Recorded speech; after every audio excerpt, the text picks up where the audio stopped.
Cuando las legiones romanas partieron de las costas de Gran Bretaña en el año 410, nunca para regresar, dejaron más que solo ruinas, dejaron un legado. A su paso, surgió una cultura romano-británica distinta, moldeada por la introducción romana de agricultura avanzada, planificación urbana, artesanía industrial y arquitectura monumental. Esta cultura floreció en la provincia de Britania, una fusión única de sofisticación romana y las antiguas tradiciones celtas de los británicos nativos. Sin embargo, poco después de la partida de Roma, llegaron oleadas de invasores desde el otro lado del Mar del Norte. Los anglos, sajones y jutos, tribus de lo que ahora es Alemania y Dinamarca, descendieron sobre la tierra debilitada. En una generación habían tomado el control de gran parte de Britania, empujando al pueblo romano británico a las afueras de la tierra. Muchos fueron esclavizados o asesinados, otros huyeron hacia el oeste buscando refugio del avance implacable. De este caos surgió un nuevo orden. Reinos como Dera, Bernicea, Mercia, Wessex, Kent y East Anglia echaron raíces, marcando el nacimiento de lo que un día se convertiría en Inglaterra. Esta es una historia de los guerreros, reyes y navegantes paganos que cruzaron aguas tormentosas para conquistar y establecerse en una tierra extranjera. Estos invasores no solo tomarían la tierra, la harían suya, gobernándola durante más de 500 años, hasta la invasión normanda de 1066.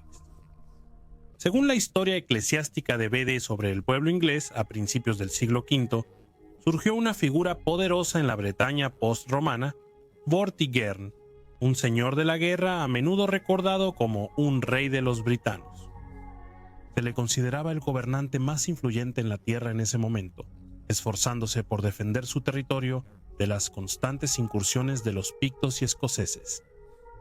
En una decisión fatídica, Vortigern invitó a los anglos, sajones y jutos, tribus germánicas del otro lado del mar, para que sirvieran como aliados en su lucha. Los primeros líderes de estos guerreros extranjeros fueron dos legendarios hermanos, Hengist y Horsa. Alabados como descendientes del dios Woden, se decía que poseían un linaje divino y llevaban consigo un aura de mito y poder. Según la crónica anglosajona, los hermanos desembarcaron en Ebbsfleet en el año 449 d.C. Allí, lideraron a sus guerreros hacia la victoria contra los pictos dondequiera que los encontraran en batalla, alentados por su éxito temprano y tentados por las tierras fértiles de Gran Bretaña.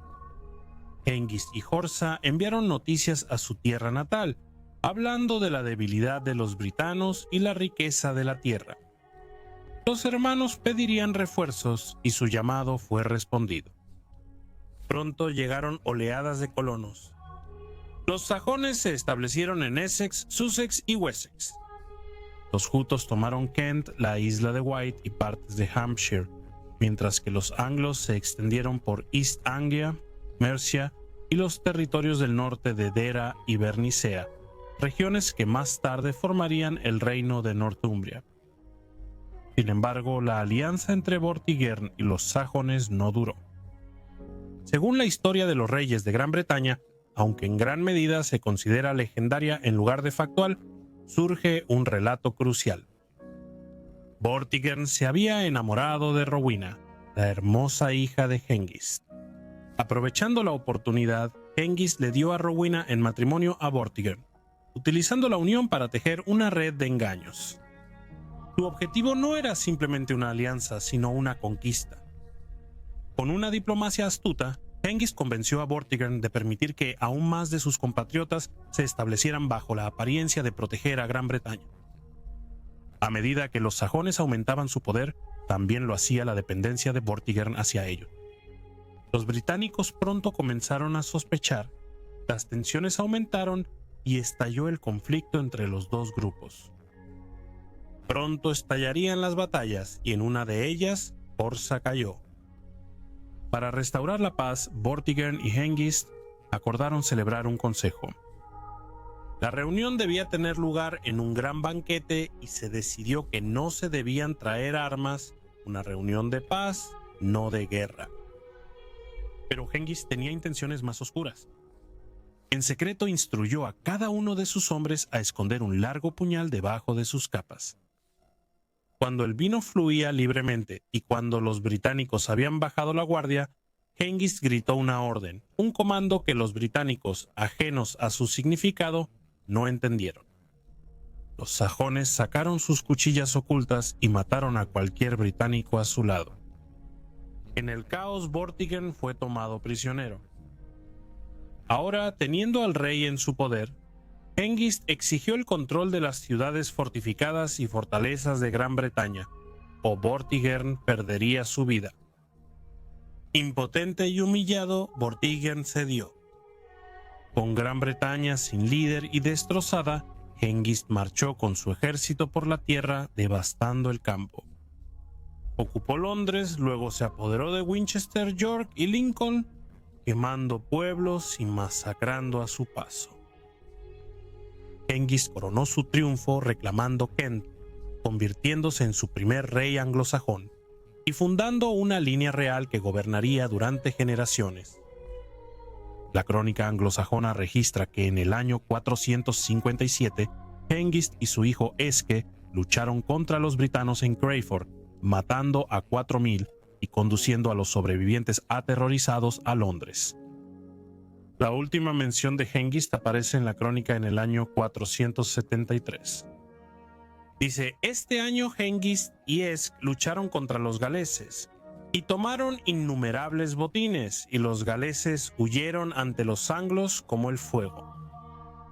Estas cuentas retratan a Hengist como un formidable guerrero y líder astuto, cuya fuerza en batalla eclipsó la de muchas tribus rivales en Britania.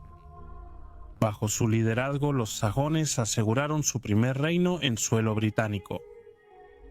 Pero esto solo fue el comienzo. Se había forjado un reino y seguirían muchos más mientras los anglosajones tallaban un nuevo orden sobre las ruinas de la Britania romana. La región que un día se convertiría en Anglia Oriental parece haber experimentado una despopulación significativa durante el siglo IV.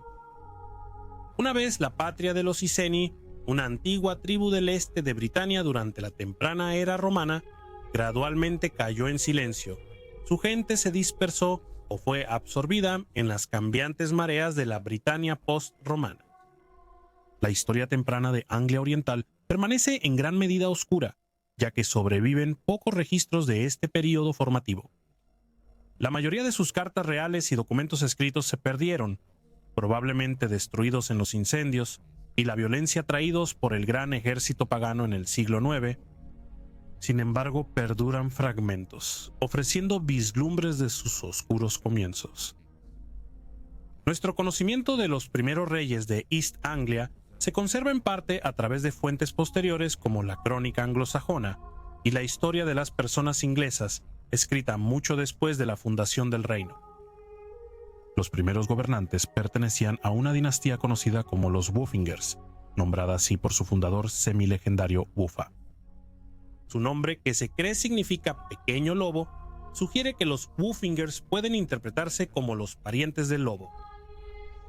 Según el cronista del siglo XIII Roger de Wendover, Wuffa abarcó desde los años 571 hasta 578, aunque la fuente original de esta información sigue siendo incierta. La evidencia arqueológica, incluyendo sitios de entierro y restos de asentamientos, respalda la idea de una migración a gran escala a East Anglia por parte de pueblos de habla germánica. Las simulaciones modernas sugieren que un movimiento de unos 250.000 migrantes de Dinamarca a East Anglia podría haber ocurrido en unas pocas décadas. Sin embargo, sigue sin estar claro si todos estos recién llegados se consideraban ángulos o si provenían de una gama más diversa de identidades tribales. No se sabe definitivamente nada de los primeros reyes o cómo se estructuraba su gobierno. Sin embargo, un posible asiento de autoridad real puede ser indicado por los ricos entierros de barcos de Sutton Hoo en el este de Suffolk, un sitio que sugiere un pueblo tanto marinero como noble, forjando un reino entre las ruinas de la Britania romana. Así, la invasión y asentamiento de East Anglia, las batallas libradas en su suelo y los verdaderos orígenes de su monarquía permanecen perdidos en el tiempo. Según la crónica anglosajona, el año 495 marcó la llegada de Cerdic y su hijo Cynric a las costas de Gran Bretaña con una flota de 5 barcos. Desembarcaron en un lugar llamado Cerdic's Oar, que se cree que está en lo que ahora es Hampshire. En el año 508 se dice que Cerdic entró en batalla con un rey llamado Nathan Leod, a quien mató junto con 5,000 de sus guerreros, asegurando una victoria decisiva y sangrienta. Estableció el reino de Wessex en el año 519. Entre las conquistas de Cerdic estaba la isla de Wight, un premio estratégico que luego otorgó a sus parientes Stolf y Witgard. Este acto no solo expandió su influencia, sino que sentó las bases para el futuro gobierno sajón en el sur. Sin embargo, la historia temprana de Wessex, tal como se registra en la crónica, no está exenta de incertidumbres.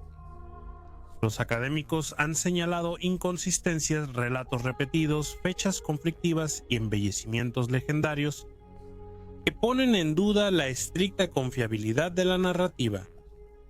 Aún así, el nombre de Cerdic tiene un gran peso en la línea real.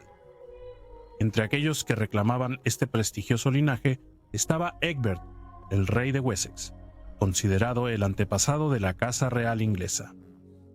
De la legendaria llegada de Cerdic surgió una dinastía que un día uniría los reinos ingleses y daría forma al destino de la propia Gran Bretaña. La temprana evolución de Mercia permanece más envuelta en misterio que los orígenes mejor documentados de Northumbria, Kent o incluso Wessex. A diferencia de sus vecinos, la aparición de Mercia fue gradual y su ascenso al poder se vio oscurecido por las brumas del tiempo.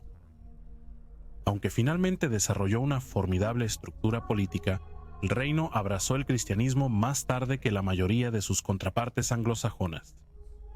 El propio nombre de Mercia deriva del antiguo inglés, que significa gente de la frontera, un título que insinúa los orígenes del reino.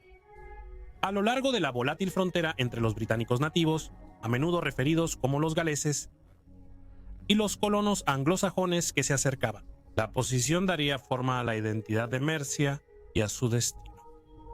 La figura más temprana registrada como un rey de Mercia es Creoda, supuestamente el bisnieto de Aesil. Alrededor del año 584, Creoda estableció una fortaleza en Tamworth que más tarde se convertiría en el asiento real de los reyes de Mercia. Sin embargo, incluso antes de Creoda, la tradición habla de Aesil, considerado el primer verdadero rey de Mercia y el último gobernante de los anglos en su patria continental de Angelen, una península en la costa báltica de Jutlandia. Nacido alrededor del año 460, se dice que emigró a Gran Bretaña alrededor del año 515. En ese mismo año, según fuentes posteriores, asumió el reinado en una región que se convertiría en Mercia. Para el año 527, Aesil había guiado a su gente a través de East Anglia y hacia el territorio de Mercia. Una crónica del siglo XIII, Flores Historiarum, informa que los paganos vinieron de Alemania y ocuparon East Anglia, es decir, el país de los anglos del este, y algunos de ellos invadieron Mercia y libraron guerra contra los británicos. Para el momento de la muerte de Aesil, alrededor del año 535, se informa que controlaba porciones significativas tanto de East Anglia como de Mercia, lo que le valió reconocimiento como el primer verdadero gobernante del reino merciano. Aesil fundó la Casa Real de Aesil, también conocida como los Eastlingers, una dinastía que alcanzaría su apogeo bajo el rey Offa de Mercia en el siglo VIII. Offa alcanzó un nivel de dominio inigualable por cualquier otro gobernante anglosajón antes que él, autodenominándose como el rey de los ingleses y ejerciendo su gobierno en gran parte del sur de Gran Bretaña. Sin embargo, el poder de los islingas decayó rápidamente después de la muerte de Offa, y su control sobre Mercia pronto se desvaneció. Por lo tanto, la historia del nacimiento de Mercia permanece en gran medida sin contar sus nacimientos enterrados en batallas olvidadas, alianzas y acciones no registradas. Surgió de las tierras fronterizas como un reino forjado en conflicto, y aunque sus crónicas más antiguas se han perdido, su legado resonaría a lo largo de la historia de Inglaterra. Northumbria, el gran reino norteño de los anglos, se extendía por lo que ahora es el norte de Inglaterra y el sureste de Escocia. En sus primeros días no existía como un solo reino, sino como dos reinos distintos: Bernicea en el norte y Dera en el sur. El primer gobernante conocido de Bernicea fue Ida, una figura envuelta en misterio. Ascendió al poder en el año 547, reinó hasta el año 559, aunque sobrevive poco sobre los detalles de su vida.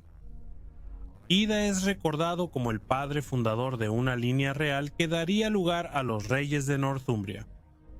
Su linaje continuaría dando forma al destino del norte de Gran Bretaña. Según la crónica anglosajona, Ida gobernó durante 12 años y estableció su fortaleza en Bambra. Esta fortaleza se convertiría en el asiento de los reyes de Bernicia y un símbolo de poder duradero. Los hijos de Ida heredaron tanto su ambición como sus batallas.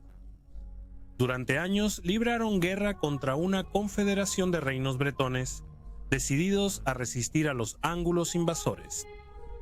Sin embargo, la alianza de los gobernantes nativos, formidable en unidad, finalmente colapsó en discordia interna y guerra civil, allanando el camino para que la línea bernesea se expandiera hacia el sur y más tarde forjara el Reino Unido de Northumbria. Así, desde las alturas barridas por el viento de Bamburgh y los campos empapados de sangre del norte de Gran Bretaña, surgió el Reino de Northumbria. Sus cimientos se establecieron en la conquista, su legado llevado adelante por reyes descendientes de Ida, la primera llama del gobierno anglicano en el norte. Sigue sin estar claro si Dera fue alguna vez un reino británico independiente. Ningún gobernante británico ha sido definitivamente asociado con la región en genealogías sobrevivientes, poesía o crónicas del período temprano, dejando su historia más temprana envuelta en silencio. Según la crónica anglosajona, un gobernante llamado Ela ascendió al poder en el año 560, aunque la crónica se refiere a su reino como Northumbria. En realidad, la tierra todavía estaba dividida en ese momento entre dos reinos distintos, Dera en el sur y Bernicea en el norte. Las circunstancias de la muerte de Ela están envueltas en ambigüedad. La crónica simplemente indica que falleció en el año 588. Sin embargo, una fuente posterior afirma un final más violento, que Ela fue asesinado por Ethelfrid, un hijo de Ethelric y heredero al trono de Bernicea. Sin embargo, esta versión es contradicha por el venerable Bede, quien escribe que Ela todavía reinaba en el año 597, el año en que Agustín de Canterbury llegó a Gran Bretaña en su misión cristiana. Independientemente de los detalles precisos, un hecho sigue siendo claro. Tras la muerte de Ela, sus parientes fueron forzados al exilio, y los gobernantes de Bernicea tomaron rápidamente el control de Dera. En este acto de conquista y unificación, los dos reinos que una vez fueron rivales se fusionaron en un solo reino, Northumbria, destinado a convertirse en uno de los reinos anglosajones más poderosos y culturalmente ricos. La cuestión de cuántos anglosajones llegaron a Gran Bretaña y cuántos británicos nativos sobrevivieron a su llegada ha generado un largo debate académico. Lo que se sabe es que Hengist y Horsa estuvieron entre las primeras figuras importantes en desembarcar en las costas de Britania, logrando las primeras victorias contra los pueblos nativos de la isla y estableciéndose como reyes. Sus triunfos abrieron las compuertas. A su paso siguió una marea constante de anglos, sajones y jutos, muchos de los cuales fundarían los reinos que surgieron de las cenizas de la guerra. Tras la llegada de los anglosajones, el panorama cultural y lingüístico de Gran Bretaña cambió drásticamente. Las lenguas británicas y latinas que se hablaban en las tierras bajas desaparecieron, reemplazadas por el antiguo inglés, el antecesor directo del idioma que hablamos hoy. Los recién llegados aportaron nuevos estilos de vida. En los asentamientos rurales surgieron edificios distintos. Las prácticas de entierro también cambiaron, al igual que los artefactos enterrados con los muertos. Broches, cerámica, armas, objetos sorprendentemente similares a los encontrados en sitios de entierro a través del Mar del Norte. Hasta la religión fue transformada. Los británicos nativos eran un pueblo diverso. Algunos aún aferrándose a las viejas formas politeístas, otros practicando una versión del cristianismo heredada de los tiempos romanos. Sin embargo, los anglosajones trajeron consigo a los dioses de sus tierras nativas germánicas. Se decía que sus reyes descendían del mismo Woden, reclamando ascendencia divina para reforzar su gobierno. Mucho sigue siendo incierto. La escala, el momento y la naturaleza del asentamiento anglosajón aún se debaten ferozmente. Los textos medievales describen la conquista y violencia sajona en el siglo V, pero a menudo son vagos, coloreados por la leyenda y carecen de detalles concretos. La casi completa ausencia de influencia celta o latina en el antiguo idioma inglés sugiere un dominio repentino y abrumador de los hablantes germánicos, lo que quizás implica el desplazamiento o la asimilación de la población nativa. Tras la legendaria llegada de Hengist y Horsa en el año 449, pronto surgió el reino de Kent. En las décadas siguientes, Aesel fundaría Mercia alrededor del año 515. Cerdic establecería Wessex en el año 519. Ida el reino norteño de Bernicea en 547. Ela el reino sureño de Dera en el año 560 y Bufa establecería East Anglia en el año 571. En poco más de un siglo todos los principales reinos anglosajones habían nacido. Los britanos nativos habían sido expulsados de sus tierras o habían quedado bajo el dominio de sus nuevos señores, víctimas de una transformación arrolladora, ahora velada en el silencio de batallas olvidadas y crónicas perdidas. La historia de la invasión anglosajona sigue siendo uno de los grandes enigmas de la historia británica. Sobreviven pocas fuentes confiables para iluminar su alcance completo. Sin embargo, lo que no se puede negar es su resultado. En un solo siglo, los anglosajones se habían apropiado de la tierra y se habían coronado reyes. Quiero agradecer enormemente a todos mis miembros. Su contribución es valiosa para la continuación del canal y les agradezco inmensamente a todos. Amsem, un agradecimiento especial a John Sykes. Espero que todos hayan disfrutado el video. Si lo hicieron, asegúrense de darle me gusta, suscribirse y compartir, y nos vemos la próxima semana para otro Perfiles de Historia.